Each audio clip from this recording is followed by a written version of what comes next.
Estamos no ar, sejam bem-vindos ao TorqueCast, seu bate-papo automotivo no torque máximo. Eu sou Felipe Xavier. Eu sou Wilson Saldanha. E hoje temos a presença aqui de duas feras do aftermarketing, Cláudio Novaes e João Mancini. Muito obrigado pela presença de vocês. Nós que agradecemos aí esse bate-papo. Agradecemos a vocês aí pela oportunidade, obrigado. Imagine. Que é isso, pô. A gente tá muito lisonjeado de ter vocês aqui, viu? De verdade, de verdade. Obrigado, mesmo. Wilson. Legal. Então, da Obrigado, mesma gente. forma, é um prazer estar participando com vocês aí do TorqueCast, é muito legal. Tá? A gente espera hoje aí poder desmistificar algumas coisas, trocar algumas experiências aí. É né? isso aí, Claudião. Isso aí. Bacana. Eu queria saber, primeiramente, como que vocês dois se conheceram, né? Que são uma dupla aí, show de bola. Vamos lá. Na verdade, assim, eu iniciei um trabalho lá na GT Oil, né? GT Oil lá em Lorena, né? A marca de óleo lubrificante regional, em 2013. E em 2014, indo para 2015, tive a oportunidade de conhecer o seu João entrando como nosso representante, né? O seu João, na verdade, tinha um relacionamento, ou tinha pontos, né, que uniam ele com a GT Oil, né? Com o Arthur, na verdade, que é o dono da GT Oil. E lá em relação à Copa Fusca de Interlagos, né? Então, como os dois se conheciam, num dado momento o Arthur chamou o seu João para ir lá bater um papo e surgiu a oportunidade de representar a marca GT Oil no setor de autopeças. O seu João tem uma longa história no setor de autopeças que ele vai falar depois. Surgiu a oportunidade de trabalhar junto. E desde o início o seu João ficou na minha gerência. Então eu pude me relacionar com ele por todos esses anos aí, formar, além do colega profissional, formar um grande amigo. Que bacana. Da mesma forma, Cláudio. Que legal. Copa Fusca, então? Você... Copa Fusca. Eu tinha uma fábrica de pastilha de freio, eu era sócio. Certo. E nós patrocinávamos a Copa Fusca. Né? E conheci o Arthur dentro da Copa Fusca. Eu sei que eu tinha uma outra representação, começou com lubrificantes. Acontece que por essas regulamentações da ANP, eles não conseguiram dar sequência. Então, pararam com o lubrificante. E eu procurei nessa época o Arthur. O Arthur tinha os distribuidores de óleo segmentados e nós oferecemos um tipo de serviço diferenciado, atender autopeças exclusivamente. E aí que nós realmente começamos a trabalhar, né, Cláudio? Isso aí, seu João. Que legal. E dentro desse seu trabalho, você deve ter notado, né, a dificuldade que é entrar com uma marca nova num segmento que é bem concorrido e com gigantes internacionais no mercado, né? Principalmente de montadoras ou de distribuidores de combustível. Como que como que vocês fizeram para entrar nessa luta de gigantes aí? Na verdade, eu tive um pouco de sorte quando nós pegamos a GT Oil. A GT Oil realmente não tinha marca, né? Mas o mercado estava de autopeças meio abandonado pelas fábricas de lubrificante, porque eles estavam trabalhando mais a segmentação, que eram os distribuidores, que atendiam postos de gasolina, enfim. Aquele pessoal que a gente chama de filtreiro, né? Filtreiro. Isso aí, sim. É esse mesmo. Troca de óleo, né? Aqueles caras, né? E a gente pegou autopeças assim, sem atendimento. Os distribuidores principalmente. Alguns distribuidores sim, tinham distribuições, como o caso do Comulate, tinha Petrobras, a Shark tinha Petrobras, enfim. Mas nem todos ainda tinham despertado para o mercado tão grande que é lubrificante. Certo. Né? E as possibilidades dentro desse mercado. Né? Certo. Gente, assim, uma coisa que é muito interessante, né? Na verdade, quando eu comecei lá na GTO em 2013, a gente ajudou lá a reestruturar o negócio, né? O negócio estava num momento delicado, vamos chamar assim, né? De mercado, de posicionamento, portfólio e tal, e a apresentação. Então a gente começou a redesenhar o negócio. Eu e os donos começaram a redesenhar o negócio. E nesse momento de redesenho, depois que a gente definiu o portfólio, política de preço, rentabilidade e tal, a gente foi para o mercado. E o mercado que a gente conhecia era o mercado filtreiro. Lógico. É aquele cara que compra o óleo, pô. Aí, mercado, como o seu João disse, a autopeça, a gente não dava muita bola. Sim. Né?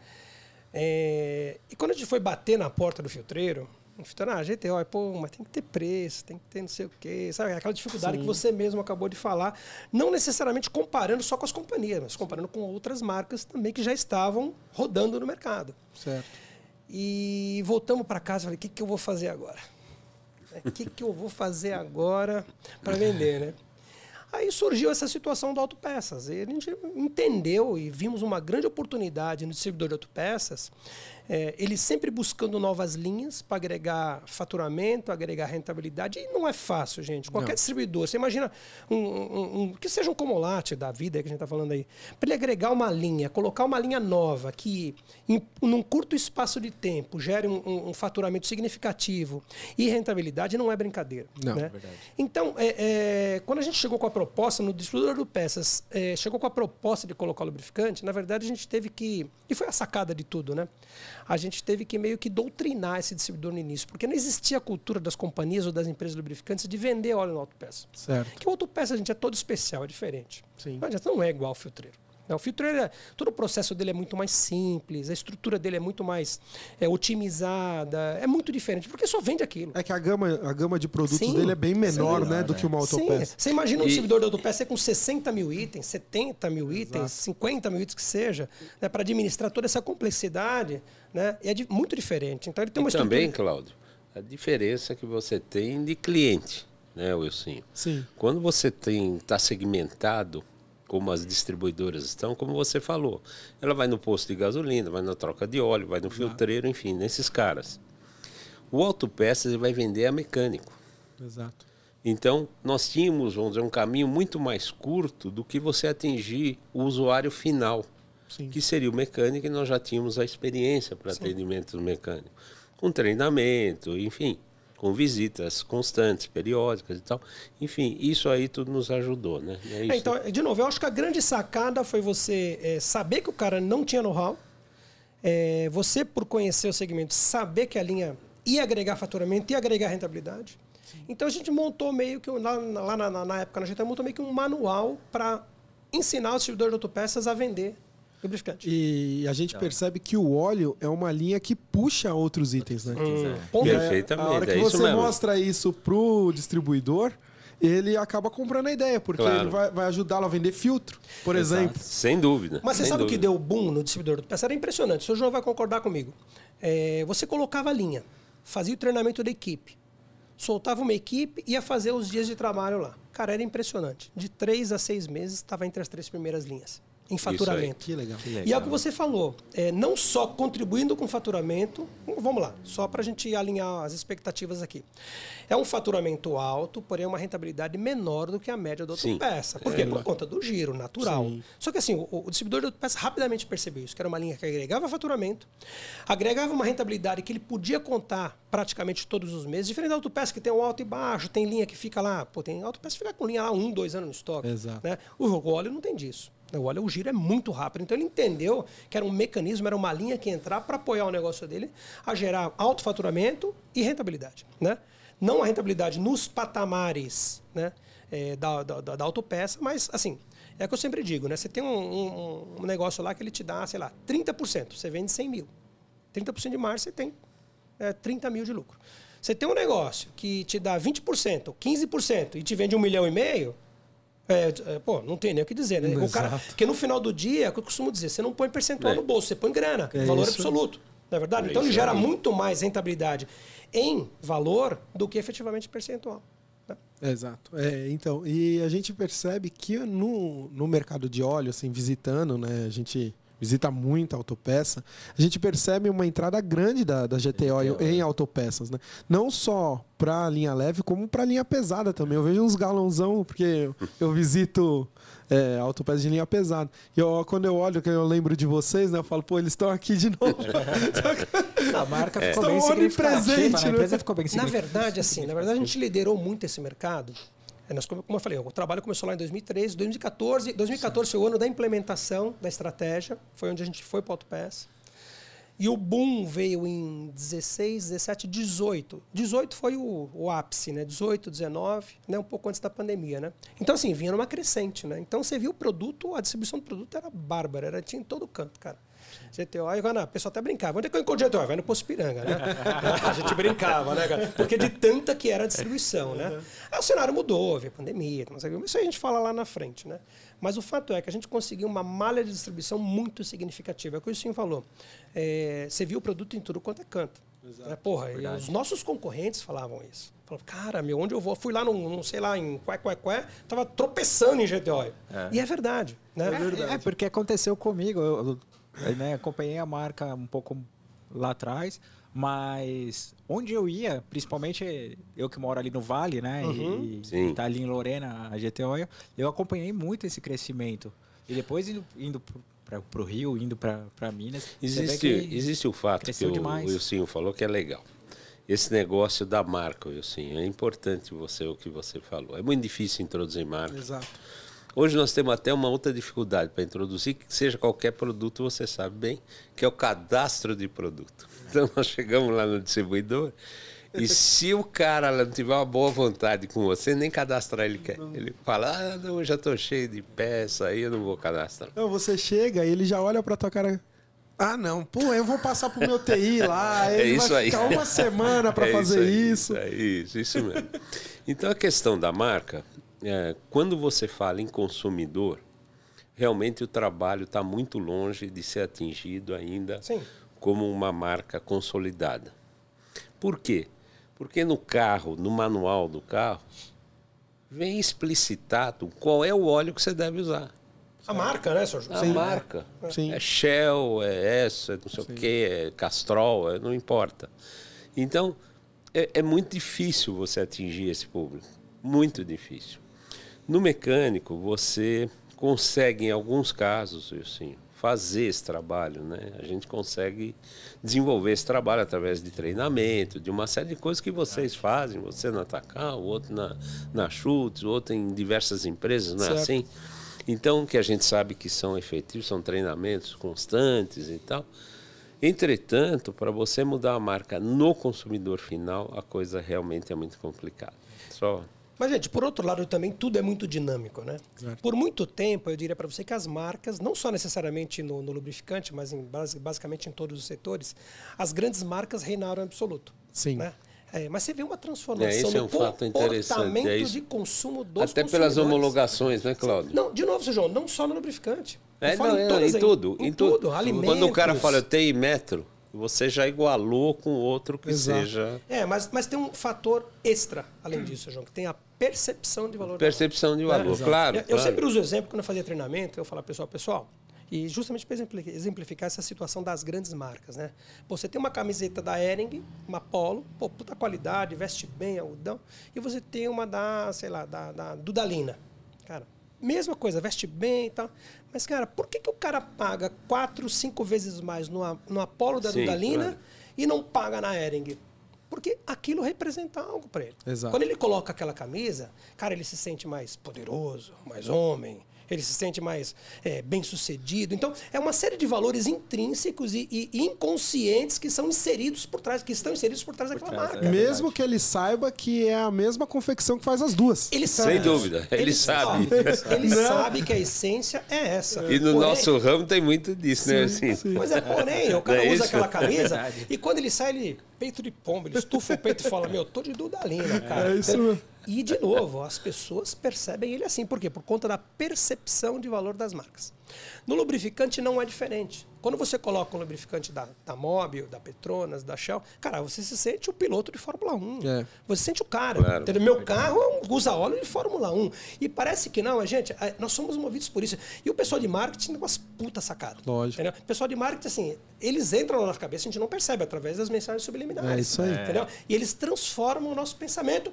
E engraçado, porque eu costumo dizer que isso aí fica lá no nosso subconsciente e ativa quando eu vou pro ponto de venda comprar. É verdade. Entendeu? Ele ativa. Putz, essa marca. Fórmula 1. Cara, Lewis Hamilton. Cara, você vai fazendo o link aí das coisas. Vou pôr no meu carro. E o cara entra no carro e depois trocou óleo. Ele se sente no Fórmula 1. Gente, tudo isso é intrínseco. É involuntário, é inconsciente. Entendeu? O seu João disse uma coisa, né? A questão dos mecânicos. E você percebe isso na oficina. O cara, às vezes, você pergunta pra ele, qual marca? Só trabalho com original. Mesmo que seja a maior mentira que ele tá contando. Mas pra qualificar a oficina dele como uma oficina top, ele fala, só trabalho com original. É verdade. Gente, isso aí são jargões que o mercado usa, né? Mas assim, de novo, pegando um pouco da comparação entre as grandes marcas e a dificuldade de entrar com a marca nova e tal, assim, a gente tinha uma estratégia lá que a gente chamava de levar o gatinho para tomar banho. O gato não gosta de banho, né, cara? Então, você fala, o gatinho, a aguinha quente, olha, tá quentinha, a patinha assim, tá gostosinha. Jogou lá no meio, entendeu? Então, por quê? Porque, na verdade, você tendo um produto que você confia na qualidade, vamos lá, primeiro olhando para o nosso lado da indústria, que você confia na qualidade, que tem uma apresentação bacana, e você tem um pacote de valor legal que você possa vender isso para o distribuidor, cara, você está com ouro na mão. Sim, aí, necessariamente, não importa a marca, porque... E principalmente no caso do distribuidor de autopeça. O distribuidor de autopeça, ele gosta de novidade, porque as marcas consolidadas não trazem mais a mesma rentabilidade que ele espera. Elas têm faturamento, elas têm uma grande participação no negócio dele, mas elas não trazem mais aquela contribuição, que é o que interessa para eles. Principalmente se elas fornecem para a OEM. E aí elas têm um problema de entrega de produto, então, né? Pois é, porque tem a prioridade, Exato. né? Mas isso aí eu diria para você que é uma coisa secundária, né? Num primeiro momento, a leitura dele é, vende bastante, mas não me dá lucro. Certo. Eu me lembro quando eu trabalhava na Souza Cruz. Cigarro não para de vender, pelo menos na época. Hoje também continua a mesma coisa. Vendia pra caramba. Só que, cara, não dava lucro nenhum. Hoje vende muito essência de narguilé. Pois é. Mas é nicho. Eu diria para você que é nicho ainda, sim, né? Sim. O cigarro ainda tem uma participação... É popular, né? Tem uma participação maior, né? Mas ainda assim, o cigarro era um gerador de tráfego no ponto de venda. Né? Então, o cigarro bem exposto. O cara chegava lá para comprar o cigarro, tomava um café, comia um salgado. O cigarro dava 6, 7% de lucro. Sim. Mas o salgado dava 300%. O café dava 500% de lucro. E é onde o cara ganhava dinheiro. Entendeu? No lubrificante, assim, também não é nas grandes marcas também não é diferente. As grandes marcas, elas geram tráfego, elas geram fluxo. Né? Não contribuem tanto com a rentabilidade. Me lembro quando eu trabalhava na indústria química. Trabalhava na Reckitt Benckiser. E a gente ia lá no setor de sabão em pó e via o Omo bonitão lá. Omo, puta gerador de tráfego. Sim. Só que não dá margem nenhuma. Ao contrário, tinha várias redes de varejo que trabalhavam no prejuízo com o Omo. Sim. Por quê? Por conta de gerar tráfego e gerar a venda do correlato, é o que você acabou de falar. Né? Ele puxa a venda de outros produtos que trazem rentabilidade. Exato. A gente, lá na nossa empresa, a gente tem um item que é assim. Você trabalha com a margem lá embaixo, quando não trabalha no negativo. Justamente porque ele é o que puxa. Né? Ele é o que vai entrar lá e depois você vai levando os outros. Né? Na indústria de lubrificantes não é diferente. Tá? Você tem lá um 2050, um LH68, um 1540 CH4, que são os puxadores de tráfego também. Um Moto 20W50, 4 tempos. Eles são os puxadores de tráfego. Na autopeça, já existe a cultura. Chegou o vendedor de lubrificante lá, quanto está o seu 2050? Primeira pergunta. O cara responder, tá fudido, não vende. Tá? Não vende. Não vende porque ele sempre vai achar caro. Vai lá, passa a semana que vem. Então. Aí o cara não vende. O cara tem que ser malandro, né? Não, 2050 tem um puta preço. Vamos conversar, vem aqui, vamos conversar. Aí você atrai a atenção do cara. Porque senão, não adianta. Não vem. Então, assim, é o gerador de tráfego. Acho que toda marca, toda grande empresa tem o seu gerador de tráfego. Né? E não necessariamente ele contribui com margem para a indústria. Sim. Lá na fábrica de lubrificantes, lá na GTO, a gente tinha vários produtos que eram margem negativa. A pessoa, por que você não tira esse item de linha? Se eu tirar esse de linha, eu perco, aquilo que eu ganho, eu não venho. Eu perco atrativo, né? Então lá a gente usava muito o conceito de mix de margem. Sim. Então eu tinha, sim, itens que contribuíam com uma rentabilidade baixa, porém, eu tentava controlar o tamanho desse cara, a participação dele, né? Então eu podia até aumentar o volume dele, desde que aumentasse muito mais o volume dos demais. Né? Que aí a representatividade... O impacto dele no meu overall business... seria menor. Né? Entendeu? Então, essa é a ideia. Né? Abrir mão não tem como. Não tem. Né? E quando você chegou no nível que vocês chegaram, né? nesse case, falando desse case em particular, e aí vem a pandemia logo dando a cacetada, como que foi vocês atravessarem essa maré aí? Até Na verdade, foi bem sofrível. Né? Nós tivemos um ano 2020, para lubrificante, um dos piores anos de todos os tempos. Nós tivemos um mês de abril com queda de 47%. Eu estou falando números aqui. Eu acho que até mais, ou João. Até mais, até mais, né? Em abril. E só viemos a recuperar em 2021, eu sim. E com números bastante interessantes. Só que aconteceu um negócio. Chegou em 2021, nós não tínhamos matéria-prima. Então as dificuldades continuaram as mesmas, né? Sim. Eu acredito realmente que esse ano, né, de 2022, a gente tem uma recuperação real das coisas. Tivemos um mês de fevereiro ruim, mas tem uma explicação. nós vínhamos desabastecido o mercado até novembro de 2021 em função da falta de matéria-prima. Quando chegou em dezembro, todo mundo, não é só lubrificante, eu trabalho com outras linhas, o pessoal entregou, né, chegaram as importações, aqueles navios que estavam parados na China. Também teve de tudo, até navio encalhado teve, né? Até navio encalhado, isso mesmo. Furou até pneu de navio. Furou até pneu, né, Claudião? Puta maré de azar, né, cara? Então, assim, cara, quando chegou em janeiro, todo mundo estava super abastecido, né? Com compras, às vezes até irreais, porque você estava repetindo aquele mesmo item, porque você não tinha no mês, não tinha no outro. Os caras começaram a aumentar. Quando receberam tudo, você teve uma queda, o mercado ficou abastecido, foi isso aí. Certo. Mas tem aquela chamada ressaca, né? O pessoal Exatamente, a ressaca, com certeza. Na verdade, assim, só para a gente colocar tudo aí na mesma página e alinhar os tempos aí, na verdade, esse problema de abastecimento com lubrificante, vamos lá, primeiro semestre de 2020, foi o ano da pandemia, foi complicada a questão mercadológica, né? Tudo fechado, vocês lembram disso, né? Diversas restrições e tal. A partir de junho, foi maio que o setor de autopeças podia abrir. Sim. Né? Com algumas restrições, mas podia abrir, mas até abril estava fechado. Sim. Maio começou a abrir. Junho o mercado começou a recuperar, porque ele recupera muito rápido. O mercado lubrificante ele é extremamente dinâmico e tem um poder de alavancagem gigante. Né? Sim. Então, e julho foi um boom de vendas. Tá? Todas as indústrias, o mercado de uma forma geral. Verdade. Lembra, lembrando, é verdade, é isso boom mesmo. de vendas. Lembrando... Beleza. Só que, agosto, começou o terror. Porque começou a faltar matéria-prima. Porque a Petrobras havia fechado as refinarias. Né? Você começou a ter que buscar óleo fora. Óleo fora, todo mundo começou a correr atrás. E a gente sabe que, historicamente, uma fábrica, quando ela para de fornecer ao mercado normalmente, porque o mercado não tem demanda e etc., para você recuperar essa produção, você leva algum tempo. Sim. Aliado a isso, o que aconteceu no nosso segmento? Muito empresário mandou gente embora. Verdade. E quando você manda a gente embora, você está jogando para fora aquele cara treinado. Exato. Que sabe fazer as coisas. Então, o mercado voltou, mas você não tinha os funcionários, você não tinha recursos, exatamente. Voltou e é engraçado, porque foi uma dica que nós demos lá para o dono da empresa que eu trabalhava. Eu falei, cara, quem se preparar nesse período de baixa vai voltar muito forte quando retomar, porque vai retomar. Sim, claro. Né? E assim, quando retomar mais forte. Pois né? mas boa parte desses empresários, não é que eles não entenderam, mas o medo não deixou eles se prepararem e investir. Eu entendo que o momento era perigoso. Sim. Muita gente, eu vou ser sincero, teve cliente meu que eu falei, por que você não fecha a empresa? Cara, você tá achando que a pandemia vai durar, acabou o mundo? Fecha a empresa, porra. Entendeu? Porque assim, tem muita gente que parecia que não ia ter mais mercado. O mundo ia acabar. Entendeu? E assim, isso não aconteceu com a gente, mas assim, o medo bate. Eu entendo o medo, porque, sabe, existe uma série de... As empresas, principalmente as menores, tal, tem uma série de limitações. Né? Capital de giro é um deles. Exato. Então eles não têm grana, muitas vezes não tem grana para colocar. Porque, de novo, no momento de dificuldade, quando você faz o contrário do que os outros estão fazendo, normalmente você se dá bem.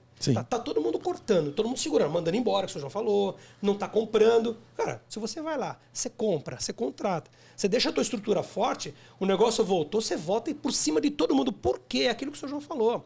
Para recuperar de volta, cara, é de 3 a 6 meses. Você pega as refinarias da Petrobras. Quando você desliga uma refinaria, são 3 meses para ela começar a operar de novo. Cara, não produz quase nada. Sim. Entendeu? Você imagina a situação do mercado no segundo semestre de 2020, o ano da pandemia, para recuperar o abastecimento. Tá? E somado a isso, ainda tinha a questão da Petrobras se desfazer das refinarias. Sim. Tanto que até se desfez da Relan, lá da Bahia. Se desfez dessa, que a gente tinha a Reduc e a Relan. A Relan ela se desfez. Tinha alguns produtos que a gente comprava de lá, alguns básicos, né? Além de combustível, a gente não. Tinha alguns básicos que a gente comprava de lá. Então é mais uma base que ficou sem abastecimento, entendeu? Sim. Então, vamos lá. Somado a esse medo do empresário de retomar, somado a isso, a questão do abastecimento, de novo, o senhor já falou, pegou para todo mundo, mas para o lubrificante pegou mais. Por conta. Isso é um monopólio, está na mão da Petrobras. Tem a parte. Só para vocês entenderem. Esse é um outro ponto, né? O monopólio que dificulta muito a concorrência entre vocês, né? Porque, assim, vocês, né, não é só a base é a mesma para todo mundo. Sim. Né? Depois cada fábrica os seus aditivos e faz o seu óleo. Mas a base, ali a compra é a mesma. Se o cara não tá fornecendo, ferrou todo mundo, né? Ó, um número bacana, só para vocês entenderem, em termos de abastecimento de básicos no mercado brasileiro. Antes da pandemia, isso em 2019, a Petrobras, com o refino dela, representava 43% desse mercado. Então ela abastecia 43% do mercado. O mercado, na época, de 1,3 bilhões de litros, ela abastecia 43%. O re-refino, depois nós vamos falar de re-refino lá na frente, perguntem, por favor, representava na casa de 18%. E a diferença era importação. Então, a importação, na época, tinha uma participação menor, né? Já o cenário pós-pandemia... Né, 2021. 2021. A Petrobras representando na casa de 30%. Gente, esses números podem variar um pouquinho, tá? Representando na casa de 30%. O re-refino na casa de 12%, se eu não me engano. E a diferença é importação. Importação. Então, 50%. o mercado nacional começou a depender muito das importações, né? Aí isso veio retomando, veio normalizando a partir de 21 com a retomada do refino aqui no Brasil, então foi retomando, as exportações com alta de dólar. E a escassez lá fora fez o preço aumentar do básico, não estou falando de petróleo ainda, do básico, então isso também reduziu as importações e voltou-se a retomar o mercado interno. Então, de novo, somando tudo isso daí no ano 2020, foi assim, uma combinação bombástica para o setor, entendeu? E outra, com os aumentos constantes, só para vocês terem uma ideia, eu diria para você que o faturamento... Eu diria não, é certeza. O nosso lá foi mais de 100% de aumento em valor. A gente caiu em volume de produto, e dobrou em valor. Cara, é impressionante, né? Vou pegar o número de 2021, por exemplo, número fechado, né? O mercado cresceu em volume na casa, 2 dígitos, na casa perto de 20%. Mercado não, nós lá, né? Sim. 20%, e o faturamento praticamente dobrou, né? Caramba. Então, assim, o preço litro explodiu. E a pergunta que você pediu para fazer, porque eu não entendi o que é re-refino. Isso é uma coisa que isso é importante. Eu não sei o que é. Então vamos lá, de novo, o mercado brasileiro não é autossuficiente em básico. Tá? De novo, eu mostrei para vocês que parte a Petrobras não consegue abastecer, boa parte tem que vir de fora, e tem a indústria do re-refino, né? A indústria do re-refino existe no mundo inteiro. Tá? Então, pessoal, é o tal do que eles chamam de óleo recuperado. Gente, quando você troca o óleo que ele é obrigado a recolher esse óleo. Isso. Exatamente. Então vamos lá. Esse óleo recolhido ele é chamado de OLUC, que é óleo lubrificante usado ou contaminado. Tá? Esse produto ele tem 2 caminhos, né? Ele pode 3 caminhos, na verdade. Ele pode ir para a natureza, contaminar o meio ambiente. Ele pode, dependendo do nível que ele está, ele pode virar combustível. E o caminho correto é ele ir para o re-refino. O re-refino é um processo industrial onde existe a reposição química desse produto, né? É a separação das partículas, parte vira manta asfáltica. Você consegue fazer vários aproveitamentos dos resíduos.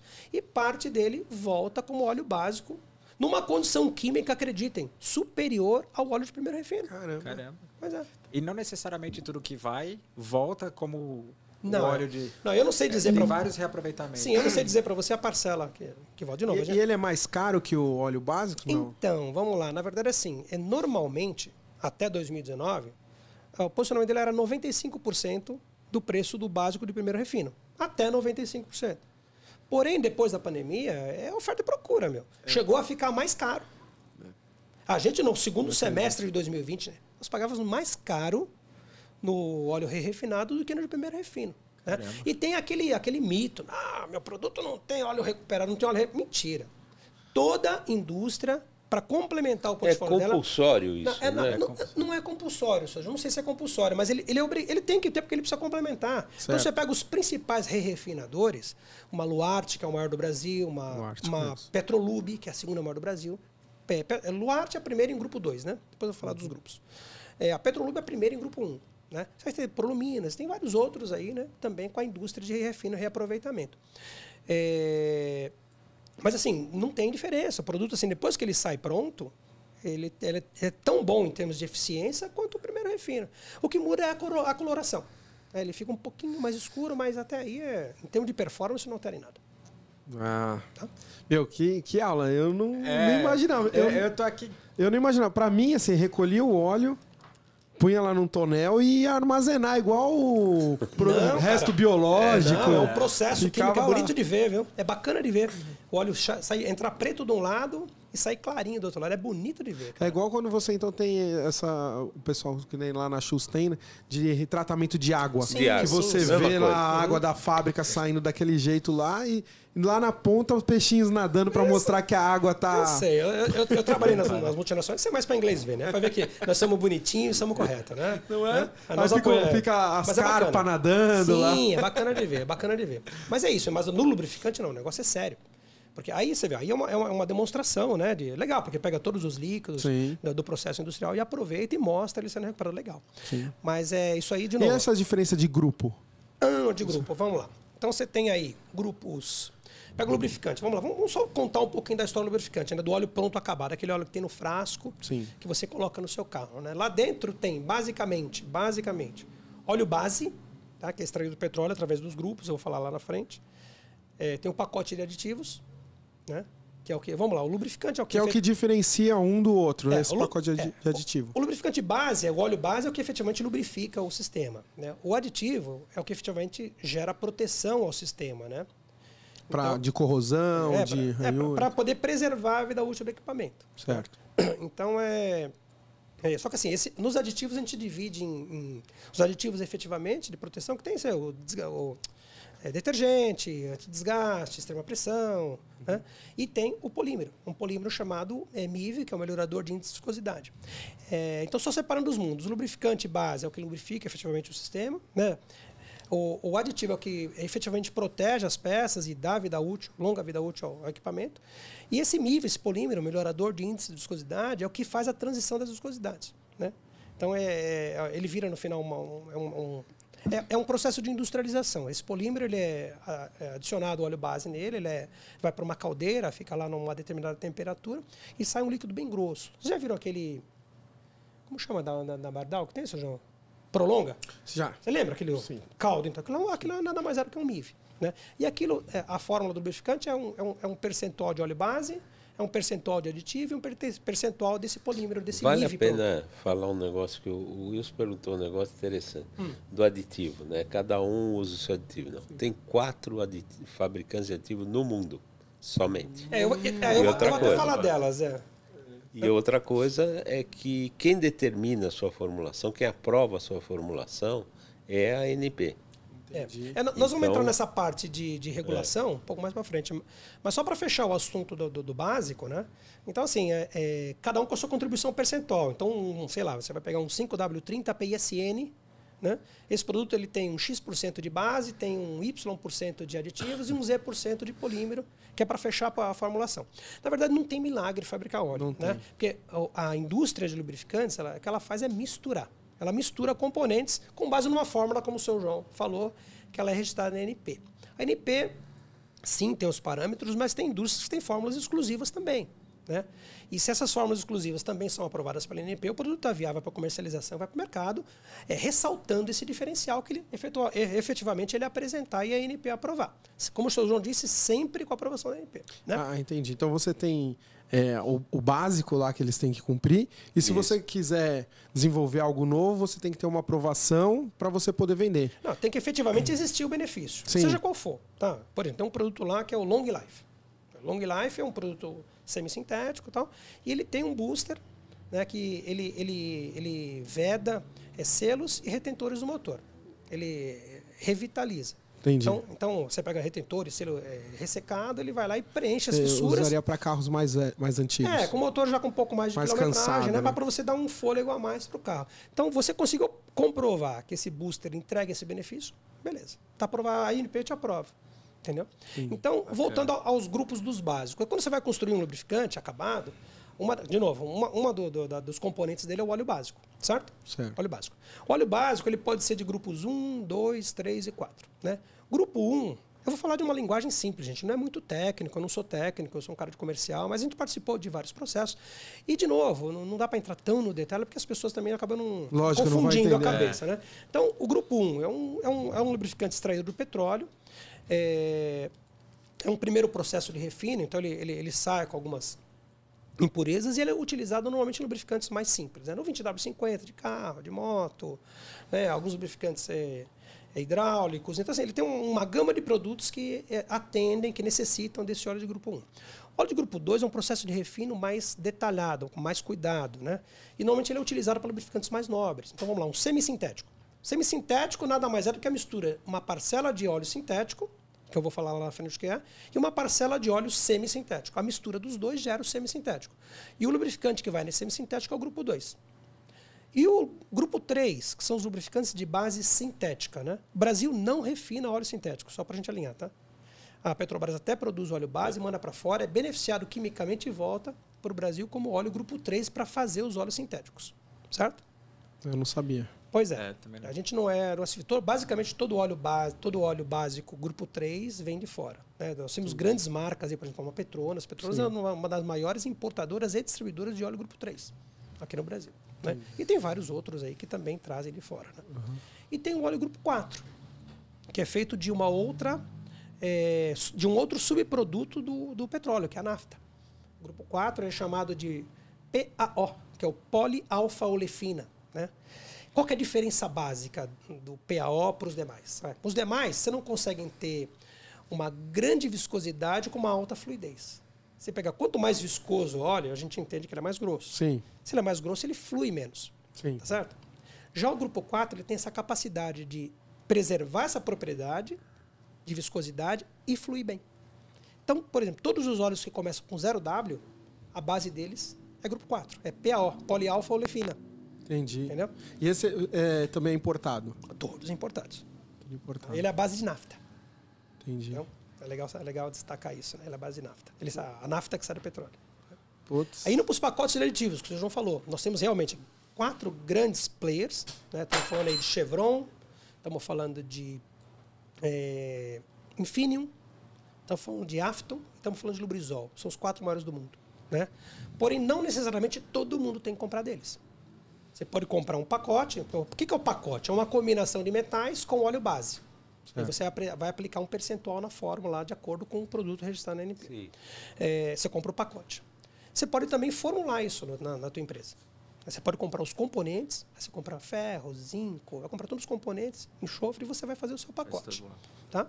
Desde que fique dentro do parâmetro que a ANP analisa, exige. Exatamente isso. Entendeu? E tem várias empresas que compram um pacote e complementam, e fazem o complemento com os componentes, para deixar melhor ainda. Então é isso que varia uma marca da outra. É essa composição dessas formas. Quando você vai pegar uma marca X, a marca Y, porque tem diferença de preço e a gente percebe que tem diferença de desempenho, né? Sim. Então é aí que está... Olha, senhor, não necessariamente. Tá? Não necessariamente. Tá? Porque, em teoria, quando você compra um pacote, o pacote ele vem com todas as normas que ele atende. Certo. Né? Então, eu comprei um pacote desse tipo, vou fazer um 5W30 PSN. Né? Então, quando eu compro esse pacote, o laboratório já certificou esse pacote junto com as montadoras. Então, vamos lá, ele atende lá Volkswagen VW507, ele atende Ford, não sei o quê, ele atende Volvo, entendeu? Então, o pacote já vem para atender todas aquelas normativas. Então, em teoria, os produtos são equiparados, são equivalentes. Desde que lá dentro tem o que está dizendo que tem. O que está falando que tem. Entendeu? Se tem, em teoria, eles são equivalentes. Então, são compatíveis, vamos dizer assim. Né? Agora, existe todo um processo, o produto recomendado direto no manual, tem todo... Sabe? É que aí também entra os acordos, pois é, os acordos comerciais. Quem é do ramo sabe. Comercial, quem é do ramo sabe. Quem é do ramo sabe. Então, vamos lá. É que a gente sempre falava nos treinamentos. O cara lá criou lá a tecnologia, o motor, né, chamou as indústrias de lubrificantes para desenvolver as amostras. Bacana. Colocou, fez o teste de bancada. Pô, dos 10, 5 performaram, ok. Estão dentro dos parâmetros. Os 5 vão concorrer, vão fazer as propostas comerciais e vão concorrer. Qualquer um dos 5 pode ser. É uma coisa importante, o senhor, de falar, né, que a gente, nesse tempo todo trabalhando, né, como você também, e você também, no caso da Takal, né, peça de motor, um negócio, né, complicado. O que a gente encontra aí no mercado? Né? A gente encontra situações inusitadas, né? Então o cara olha e fala, mas essa peça, esse óleo não é compatível com o óleo de uma determinada marca. Na verdade, os parâmetros do óleo são os mesmos, porque quem determinou foi a ANP. Nós chamamos de especificações. As especificações, exatamente. Elas são as mesmas. Quer dizer, você não pode fugir daquela especificação. O API do óleo, que foi determinado pelo pessoal que fabrica motor, ele tem que estar de acordo com aquela especificação. Entendi. Então quando você compra lá um óleo 5W30, 5W40... 5W30 PISN, por exemplo. Qualquer óleo nessa especificação, se ele tiver lá dentro aquilo que está falando que tem, eles são compatíveis, né? Bom, vamos lá. Há uma pequena controvérsia aí, tá? Porque com a modernização dos motores e cada marca com seu diferencial, começou a criar um conceito de normativa, de norma. Então, tem um API 530 SN que talvez não sirva para um determinado veículo. Um Volkswagen que pede um VW508, um exemplo. Entendi. Entendeu? Então é que tá. Só que assim, de novo, a gente não sabe o que está por trás. Em teoria, segundo os técnicos, sim. Né? Mas pode ser um diferencial para vender só aquele produto daquela marca. Né? Por exemplo, tem lubrificante que tem sensor fluindo no óleo. Você colocou um produto que não é da marca, que não tem o sensor, acende a luz no painel. São mecanismos de proteção que a indústria vai criando também para gerar fidelidade. Sim. Então, assim, não, é polêmico, eu não vou entrar nesse tema, né, dizer que não é. Mas você pega, por exemplo, uma Motul. Uma Motul em nível mundial tem mais de 25 tipos de 5W30. Entendi. Cada um atendendo uma norma. Você entendeu? Então, assim, em linhas gerais, você poderia aplicar, né? Mas você vai ter essas situações. O que pode acontecer com essa situação? Vai fundir seu motor? Não, não vai fundir seu motor. Mas você pode, de alguma forma...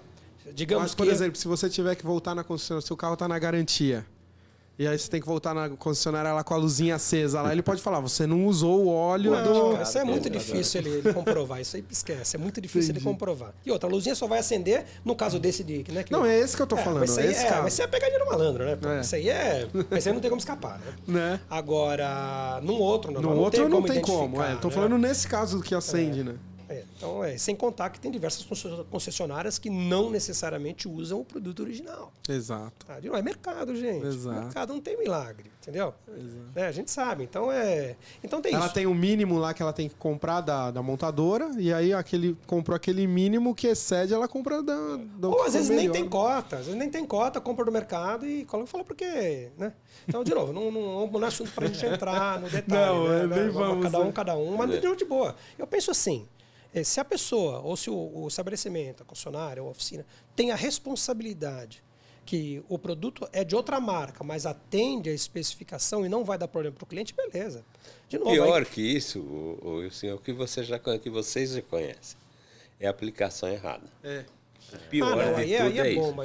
Quer dizer, pior do que você usar um 530 que não está especificado no manual e etc. É você usar o óleo errado. E tem muita gente que usa o óleo errado. Gente, ó, isso começa a queimar o óleo, o cara pega e fala, é 5,30, vou pôr um 20,50, que é bem grosso, aí eu consigo... e tem as para lendas, motor né, queimando o óleo, você sabe como é que resolve no Atacal, não sabe? É trocando as peças, retificando. Ou então, se você vai vender o carro... Aí tá com um barulhinho no motor, fala assim, eu vou pegar o óleo mais grosso que tem aqui, eu vou jogar aqui dentro. Você corre o risco de perder o motor na próxima esquina. É verdade, é uma só. Isso é muito perigoso. O senhor João falou da aplicação, é um tema que a gente não dá no momento de entrar, mas é bom que a gente entra agora. Mas assim, é um perigo isso. Porque assim, na verdade, é o que a gente costuma dizer, né? Óleo não funde motor. O que funde motor é falta de óleo. Né? Porém, se você observar, pega os motores novos, pega motor de 3 cilindros com turboalimentador, uma puta performance, né?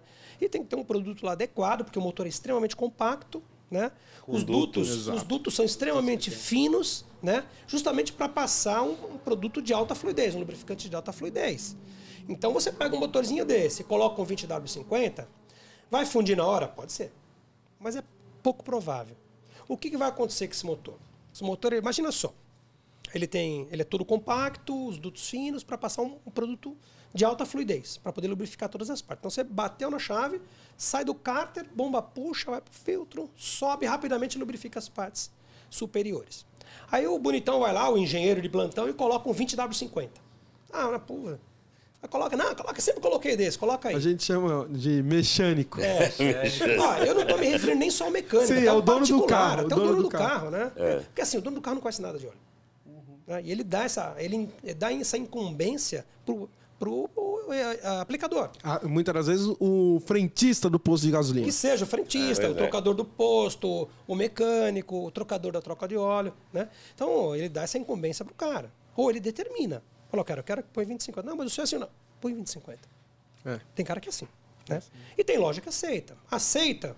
E quando der problema no motor, o cara vai voltar, bonitão, você colocou o óleo aqui, estragou meu motor. Só que foi ele que pediu e determinou que colocasse. Isso acontece direto. Mas beleza, vamos voltar ao ponto. Então, você pega um motor desse compacto, que necessita de um lubrificante de alta fluidez e coloca um 20,50. Digamos que ele não vá fundir num curto espaço de tempo, mas você vai usar. Então, você vai dar a partir de manhã, até esse óleo sair do cárter e chegar na parte do superior do motor, são diversos segundos de operação. Enquanto ele não chega, todas as outras partes estão trabalhando seco. Sim. Ou com um pequeno filme, depende do tempo. Você deixou de um dia para o outro, tem um filme ainda. Ficou 3 dias parado, o filme já era, já escorreu o óleo, não tem mais filme de proteção. Sim. Aí você bate e começa a trabalhar seco lá em cima. Isso a cada partida. Quantas e quantas partidas você não dá no dia quem trabalha, né, com o carro? Aí, no final do período, o teu carro começa com barulho. Quem que não conhece, quando você liga o carro, tac, tac, tac, tac, tac, daqui a pouco sobe ali, fica normal. Sim. Esse já é o desgaste ocorrido por conta da lubrificação errada, né? Então, assim, de novo, se não fundir o motor, pode acontecer, mas é pouco provável, se não fundir o motor, ele vai reduzir sensivelmente a vida útil do motor. E você que trabalha com peças de motor, você sabe o que eu estou falando. Carros acima, na casa de 100, 150 mil, boa parte deles já estão pedindo retífica. Estão perdendo compressão, baixando óleo, batendo, né? Por conta. Tudo por de lubrificação. Só que assim, é o que eu costumo dizer, é uma roda, né? É uma engrenagem, um movimenta o outro. Se o cara lubrificar certinho, você pega um motorzinho aí, sei lá, de Corsa, de Palio, dura 400 mil quilômetros. Você não vai vender nada, meu. Aí você acaba com o trabalho. Acabei com o brinquedo do menino, né? Então, cara, assim... Então, na verdade, essa indústria, essa como eu posso dizer? Tipo de como se fosse uma negligência, né? Ela movimenta outra indústria, que é a indústria de motor. Né? É mão de obra, movimenta a peça, movimenta tudo. Né? Que é o que você agradece todo dia, né? E a Fátima agora, também, né? Se todo mundo tivesse consciência, lubrificasse o carro certinho, manutenção bonitinho, aí, cara, ia ter nego sofrendo, viu? Ia ter nego sofrendo porque, cara, o motor ia simplesmente durar, né? Você vê, a coisa é tão marginalizada, você pega o motor de Corolla. O motor de Corolla dura quantos quilômetros, seu João? Só que já teve alguns. Mais de 500, né? Mais de 500. Mais de 500 mil quilômetros, né? Aí você imagina só, o cara lubrificando certinho, um Corolla com 600. Eu já vi Honda Accord com 450 mil quilômetros, motor novo. Porque lubrifica certinho, segue todos os passos, tudo bonitinho. E normalmente esses carros, né, o Accord, por exemplo, são proprietários que são tradicionais, assim, donos do carro, né? Marca, troca né? um por outro. Isso aí. Né? E são pessoas mais conscientes também de sabem usar melhor, faz a manutenção melhor. Então, o motor do carro dura. Você não vai vender peça para esse carro. O que você vende lá? O que é o carro-chefe lá de kit de motor que você vende? Para que carro que é? Depende de carro nacional. Nacional. O que você mais vende? Você mais vende? Nacional os básicos. Palio, Gol. Eu tô falando para vocês, gente. O que acontece? Vamos lá, é perfil. É perfil. São carros, né? Normalmente o dono o carro tem um sacrifício de compra. A gente sabe que a vida é difícil para todo mundo, mas o cara conseguiu o carrinho dele, né? E o que acontece com esse cara? O poder de desembolso dele é baixo.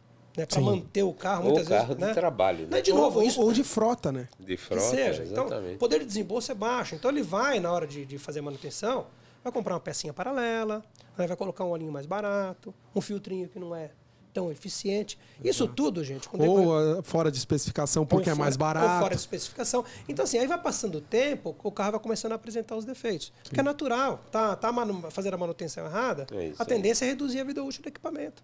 E acontece quando chega a hora de fazer o motor. E isso é uma coisa que a gente normalmente fala, né? Quando eu faço muita apresentação, principalmente para frota. Sim.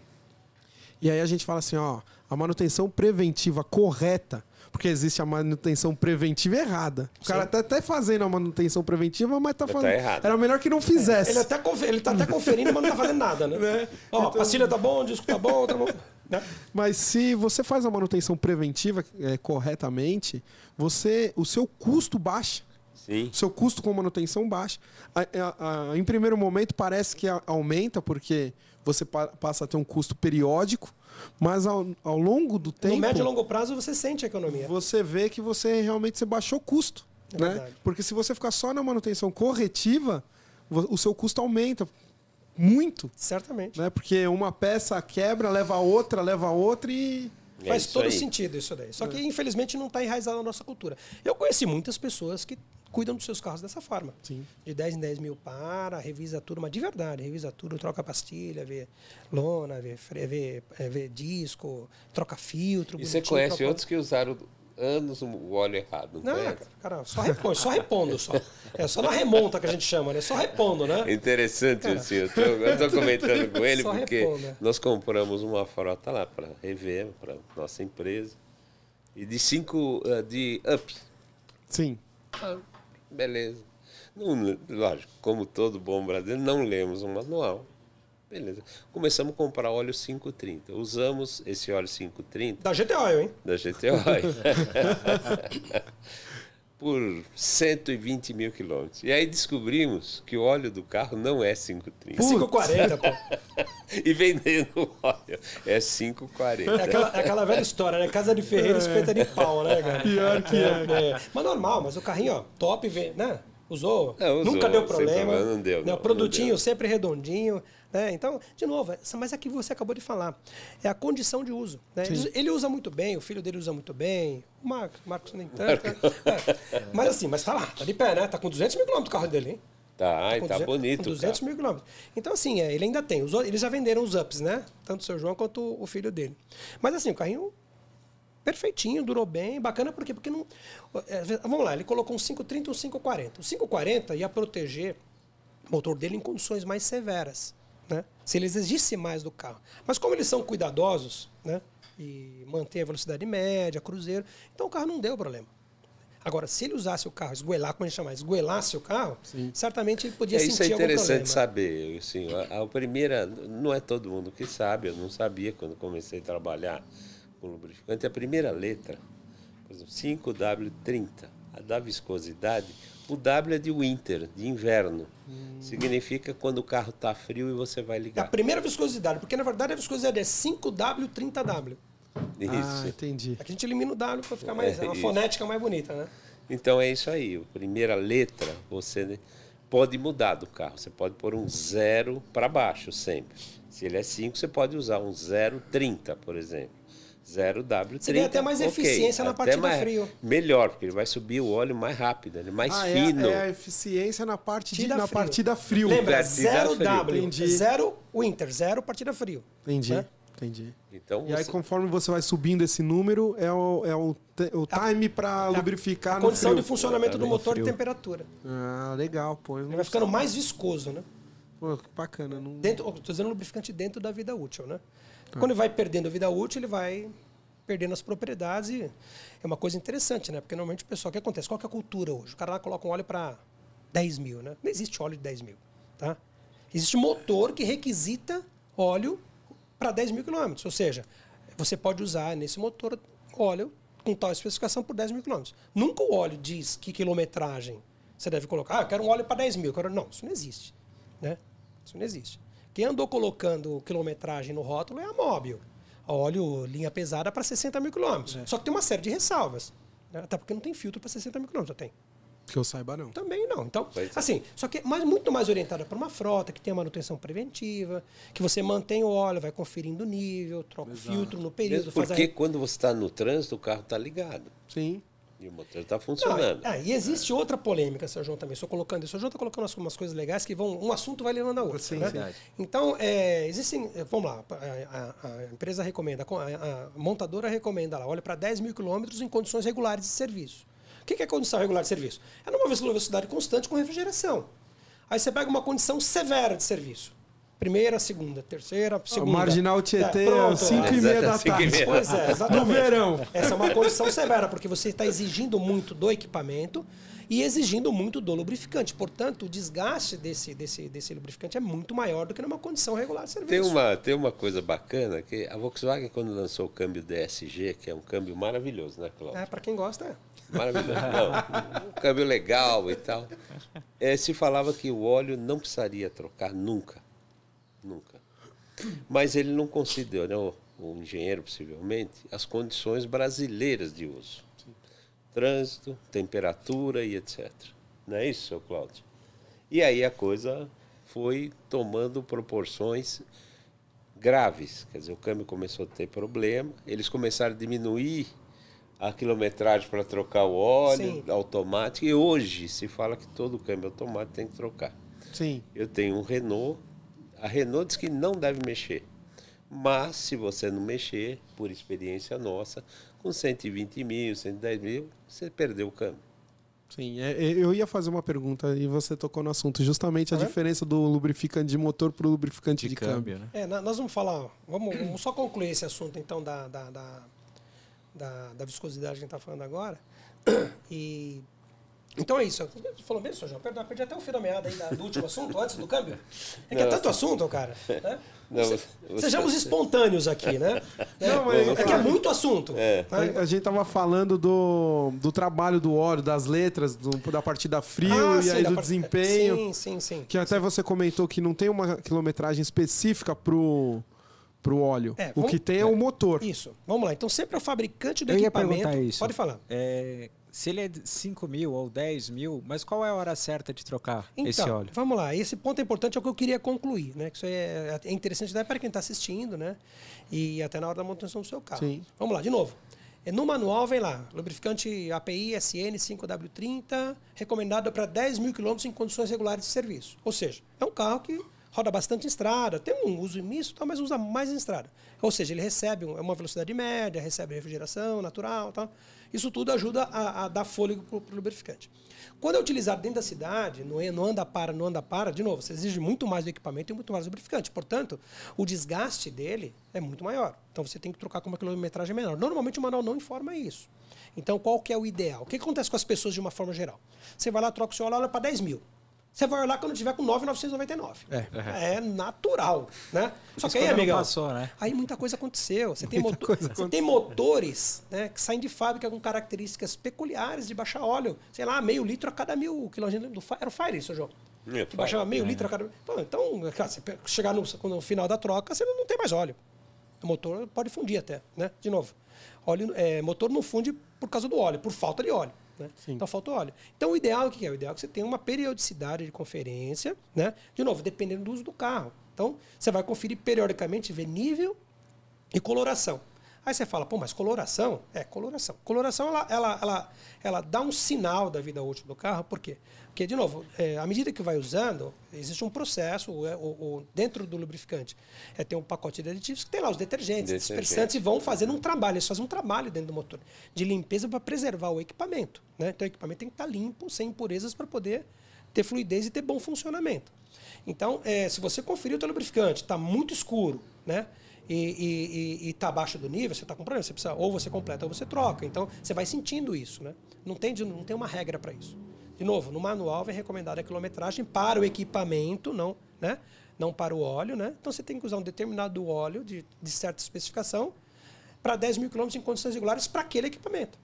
Entendi. Tá? Entendeu? Eu voltei falando do negócio da Mobil lá, a gente falou do produto lá para 60 mil, 120 mil quilômetros. Falando, tem uma série de ressalvas, né? De novo, é um produto muito mais orientado para a frota, que tem essa condição de manutenção preventiva, do que para o consumidor normal. O caminhoneiro não faz isso. Não faz. Entendeu? E ele também, o próprio caminhoneiro, pela cultura já enraizada, não acredita em ficar tanto tempo com o produto no caminhão dele. Ele não quer correr risco do equipamento dele. Não. Cara, ele tem uma bala, ele tem que fazer o motor dele, não só a grana que ele vai gastar no motor, mas o tempo que ele vai ficar parado. Ele não pode correr esse risco. Então ele faz a manutenção certinha. Entendeu? Então é isso. Então eu acho que, só para a gente resumir aí, sempre seguir o que está no manual e periodicamente conferir o estado do lubrificante.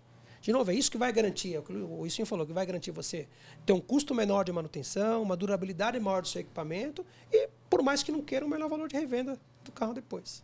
Legal. Tá bom? Pessoal, acabou. Você tá de brincadeira. Tem tanto pra falar ainda. Assim, vamos ter que fazer outra. Não terminamos nem o chopp aqui. Vamos ter que fazer outra. Vamos ter que fazer outra, porque tem muito mais assunto. Parece que não, faz quase uma hora que nós estamos falando. Não é que o papo tá gostoso, foi legal. Muito legal, muito legal. E a gente, eu não sei você, filho. Eu aprendi pra caramba.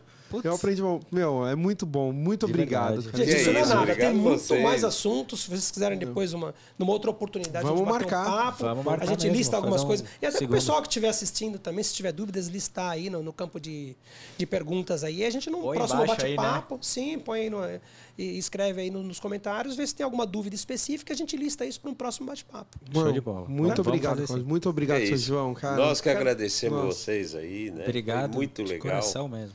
Na Muito próxima legal. terça-feira, né? Vai estar no ar. E aí vocês vão ter essa aula de óleo lubrificante que, Imagina. pô, pelo amor de Deus, foi muito legal. Imagina. Demais, você é doido. Foi uma aula, cara. Pode encerrar agradecendo os convidados, Felipe. Obrigado, seu João. Obrigado, Opa, seu nós que Cláudio. agradecemos. Esse foi mais um TorqueCast, seu bate-papo automotivo no Torque Máximo. Valeu, pessoal. Valeu, gente. Obrigado. Até mais. Tchau, tchau. Tchau.